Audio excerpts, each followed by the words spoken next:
एक और गुजरात और हिमाचल के चुनावों की घोषणा के लिए चुनाव आयोग तारीखें का ऐलान कर रहा है। दूसरी ओर एक और जगह तारीखों का ऐलान हो रहा है, वो है सुप्रीम कोर्ट। फ्री बीज को लेकर फ्री की रेवड़ियां बांटने की अनाप शनाप घोषणाएं चुनाव के नाम पर, चुनाव के पहले, चुनाव के बाद में सरकारों की ओर से, राजनीतिक पार्टियों की ओर से जनता को लुभाने के लिए उल्टी सीधी कोई भी घोषणा करने पर रोक लगाने को लेकर याचिका अश्विनी उपाध्याय जी ने दाखिल की है। सुप्रीम कोर्ट में चीफ जस्टिस ने कहा है कि चैम्बर में आज वो ये तय करेंगे कि इस मामले की सुनवाई कब की जाए, यानी तारीखों का ऐलान दोनों तरफ होगा। एक और निर्वाचन आयोग चुनाव की तारीखों का ऐलान करेगा, दूसरी ओर सुप्रीम कोर्ट ये तय करेगा कि इस मामले की सुनवाई कब की जाए। फ्री बीज को लेकर जो विवाद जारी है उस पर आगे क्या कदम बढ़ाया जाए, कैसे बढ़ाया जाए।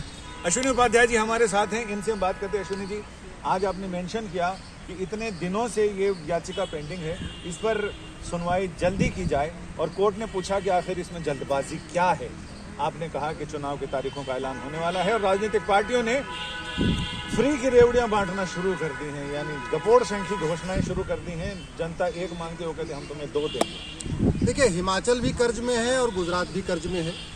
हिमाचल भी कर्ज में है, गुजरात में भी कर्ज है, लेकिन कुछ पॉलिटिकल पार्टियां हिमाचल में भी नए नए वादे कर रही हैं और गुजरात में भी वादे कर रही हैं। हजार रुपए बैंक में ट्रांसफ़र करने की बात कर रही हैं, सारे कॉन्ट्रैक्ट एम्प्लॉइज़ को परमानेंट करने की बात कर रही हैं, और पता नहीं क्या क्या, और उनको बोनस भी देने की बात कर रही हैं। हमारा ये कहना है कि पहले याद आया नहीं, और पहले ये भी तो बताओ ये पैसा कैसे आएगा। सुप्रीम कोर्ट में जब मैंने PIL फाइल किया था, हमने यही कहा था कि खाना देना समझ में आता है, अच्छा स्कूल बनाना समझ में आता है, अच्छा हॉस्पिटल बनाना समझ में आता है, अच्छी सड़क बनाना ये तो सरकार की ड्यूटी है, लेकिन कैश देना, और वो भी तब जब खुद ही राज्य कर्जे में हो, और नए नए और वादे करना, स्कूटी का वादा करना, लैपटॉप का वादा करना, स्मार्टफोन का वादा करना, ये पूरी तरीके से गैर वाजिब है। ये बिल्कुल नहीं होना चाहिए, ये बंद होना चाहिए। देश की अर्थव्यवस्था खराब हो रही है। आज मैंने सुप्रीम कोर्ट से ही रिक्वेस्ट किया, ये मामला 3 जजों की बेंच को पहले रेफर हो चुका है। 3 जजों की बेंच की सुनवाई इसमें अक्टूबर में ही हो जानी चाहिए थी कायदे से, लेकिन सितंबर में हो जानी चाहिए थी, लेकिन नहीं हो पाई। आज मैंने रिक्वेस्ट किया चीफ जस्टिस से, आप इसको अर्जेंट हेयरिंग के लिए लगाइए। उन्होंने पूछा क्या ऐसी क्या अर्जेंसी है, मैंने कहा कि ऑलरेडी चुनाव की होने वाले हैं और पॉलिटिकल पार्टियां मुफ्त के देने में कंपटीशन कर रही हैं। एक कह रहा हम 1000 रुपये महीना देंगे, दूसरा कह रहा हम 2000 रुपये महीने देंगे। इनका कंपटीशन फिर चालू हो गया है। इस पर रोक लगाना बहुत ज़रूरी है। माननीय सुप्रीम कोर्ट ने कहा है कि हम इस पर बहुत जल्द आज वो चैम्बर में डिस्कस करके इसकी तारीख तय कर देंगे। इसमें एक राजनीतिक सवाल भी आपसे पूछना चाहूँगा, चूँकि आप BJP से भी आपका ताल्लुक है, तो डबल इंजन की सरकार दोनों जगह चल रही है, दोनों राज्य कर्जे में डूबे हुए हैं, तो इसका क्या? नहीं, ये तो पूरा देश कर्जे में डूबा हुआ है। 70 लाख करोड़ का कर्जा भारत के राज्यों पे है, और अगर केंद्र वाला मिला दीजिए तो 150 लाख करोड़ का कर्जा है। ऐसा कोई राज्य नहीं है जो कर्जे में नहीं है। 6.5 लाख करोड़ के आसपास तो उत्तर प्रदेश पे है, 3 लाख करोड़ के आसपास गुजरात में है। पिछले 75 साल से सरकारों ने किया क्या है? इनके पास कोई सोर्स ऑफ इनकम नहीं था। इन्होंने केवल पैसा उधारी का लिया और उधारी का ले लेके नई नई योजनाएं करते गए। हर साल ये जब चुनाव आता है एक नई योजना कर देते हैं, पुराना घाटा पहले चलता रहता है, पहले कर्जा पहले ही रहता है उसका। आज की डेट में तो पॉलिटिकल पार्टियां जो कर्जे का ब्याज भी नहीं दे पा रही हैं। हिमाचल के ऊपर भी कर्जा है, दिल्ली के ऊपर कर्जा, बाकी छोड़िए छोटा सा राज्य दिल्ली, इसके ऊपर भी कर्जा है। 55,000 करोड़ के आसपास तो जल बोर्ड इसका कर्जे में है, जबकि यहाँ का बहुत सारा खर्च तो केंद्र सरकार वहन करती है। DTC इसका पूरा कर्जे में पड़ा हुआ है। तो इसलिए मैं कह रहा हूँ कि केरल का छोटा सा राज्य है, वो भी करीब 2.5-3 लाख करोड़ के कर्जे में है। कोई ऐसा राज्य नहीं है जो कर्जे में नहीं है। ये कहते हैं ना, उधारी लेके पूरी हलवा खाना, ये पॉलिटिकल पार्टियाँ यही करती हैं। इनको चुनाव जीतना होता है, राज्य बर्बाद हो जाए, देश बर्बाद हो जाए, इकोनॉमी बर्बाद हो जाए, कल को यहाँ वर्ल्ड बैंक जो है पूरे चंदा कर्जा देना बंद कर दे, कोई फर्क नहीं पड़ता। इनको मुख्यमंत्री, सांसद, विधायक बनना है, उसके चक्कर में एक झूठ बोलते हैं। इसलिए हमने कहा है एक मॉडल मैनिफेस्टो बने। मॉडल मैनिफेस्टो का मतलब एक मैनिफेस्टो हो, उसका हमने एक ड्राफ्ट भी तैयार करके कोर्ट में दिया हुआ। उसमें लिखा होना चाहिए राज्य पे कुल कितना कर्जा है और ये कर्जा कैसे भरेंगे, अभी जो नया वादा कर रहे हैं उसकी वजह से कितना इस पर इकोनॉमिक इम्पैक्ट आएगा, ये जो नया इम्पैक्ट आएगा उसकी भरपाई कैसे करेंगे। हमने पूरा ड्राफ्ट बना के दिया हुआ है। एक मॉडल कोर्ट को दिया हुआ है, हमने मॉडल सुप्रीम कोर्ट को दिया हुआ है।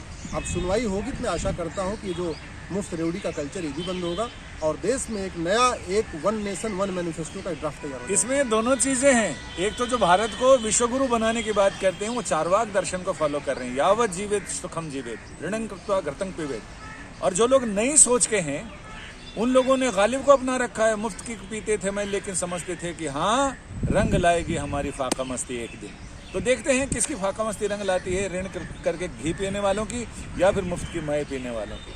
अब अश्विनी जी से एक और सवाल कि आपने बहुविवाह, निकाह, हलाला, मुता इन सब को लेकर भी सुप्रीम कोर्ट के आगे मेंशनिंग की है कि इसकी भी जल्दी सुनवाई की जाए। तो पहले हिजाब को लेकर आफत थी, एक और जल्दी में घी लगा दिया। नहीं, हमारा तो ये कहना है भारत संविधान से चलता है। संविधान का मतलब समान विधान, जो विधान हो वो सबके लिए हो। अगर 4 बीवी रखने का अधिकार है तो 4 शौहर रखने का भी अधिकार होना चाहिए, और फिर 4 निकाह करने का अधिकार है तो 4 शादी करने का भी अधिकार होना चाहिए। अगर 4 शादी करना अच्छी बात, 4 निकाह करना अच्छी बात है, तो हिंदू, जैन, बौद्ध, सिख इनको भी 4-4 शादी करने का अधिकार होना चाहिए। और केवल पुरुषों को क्यों होना चाहिए, महिलाओं को भी होना चाहिए, भाई वो भी 4-4 पति रखें। अगर हलाला अच्छा है तो हलाला जैसा रीति सब पे लागू होनी चाहिए। हम ये कह रहे हैं कि जब देश हम आज़ादी की 75वीं वर्षगांठ मना रहे हैं, संविधान की शपथ खा रहे हैं, बाबा साहब अम्बेडकर को याद करते रहते हैं और सरदार पटेल को याद करते रहते हैं, तो फिर हम एक देश एक विधान क्यों नहीं बना रहे हैं? एक पति एक पत्नी का नियम सबके लिए क्यों नहीं लागू कर रहे हैं? अगर आप इंडियन पिनल कोड देखिए तो ये हलाला अपने आप में रेप है। कोई महिला किसी गैर मर्द के साथ एक दिन के लिए निकाह नहीं करना चाहती, कोई महिला किसी गैर मर्द के साथ एक दिन के लिए नहीं सोना चाहती, एक दिन के लिए हम बिस्तर नहीं होना चाहती, लेकिन उसको फोर्स किया जाता है, तो ये अपने आप में बलात्कार है। हमने ये कहा है हलाला को बलात्कार घोषित करिए। मुताह और मिस्यार, ये मुताह और मिस्यार जो 1 हफ्ते 2 हफ्ते के लिए जो निकाह किया जाता है, कॉन्ट्रैक्ट मैरिज, ये जो हैदराबाद वगैरह में हो रहा है, केरल के कोची में होता है, कई जगह हो रहा है। कई शेख आते हैं इधर से ब्याह करके ले जाते हैं, क्या होता है पता ही नहीं चलता। नहीं, कई शेख तो ब्याह करके ले भी नहीं जाते। वो यहीं आते हैं, होटल में 1 महीने रहते हैं, 15 दिन रहते हैं, निकाह कर लेते हैं, 15 दिन साथ रहते हैं और बाद में उस कॉन्ट्रैक्ट खत्म, लड़की प्रेग्नेंट हो गई बेचारी, यहीं पर गर्भवती माँ हो जाती, वो कहते बिन ब्याही माँ, ये सिस्टम हो गया। तो ये हमने कहा है निकाह मुता मिस्यार खत्म हो। और जो सुप्रीम कोर्ट ने क्या कहा, सबसे ज्यादा जो खतरनाक है वो दारुल कज़ा है, शरिया कोर्ट। इस देश में एक जुडिशियल सिस्टम पहले से ही चल रहा है, लेकिन उस जुडिशियल सिस्टम के पैरेलल में अभी तो पहले डिस्ट्रिक्ट लेवल पे इन्होंने दारुल कज़ा बनाया, शरिया कोर्ट बनाया, फिर तहसील स्तर पे शरिया कोर्ट बनाया, अभी इन्होंने थाने के स्तर पे शरिया कोर्ट बना दिया है, जहां इस्लामिक तरीके से वो मुकदमों का, विवादों का समाधान कर रहे हैं। तो ये 5 चीज़ें बैन हो, पॉलीगैमी यानी 4 शादी बंद हो, हलाला बैन हो, मुताह मिस्यार बैन हो, शरिया कोर्ट बंद हो, ये 5 बैन होना चाहिए। आज मैंने रिक्वेस्ट किया सुप्रीम कोर्ट से कि जस्टिस इंदिरा बनर्जी पहले रिटायर हो गई, जस्टिस हेमंत गुप्ता भी आज रिटायर हो गए, तो 5 जजों में से 2 जज तो रिटायर हो गए।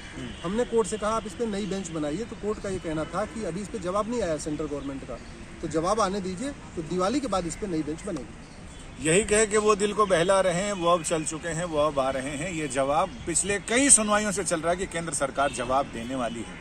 अब केंद्र सरकार का जवाब आ जाए, बाबा आए तो घंटी बजे, तब जाकर पता चले कि आगे सुनवाई कैसी होगी। संजय शर्मा, दिल्ली, आज तक।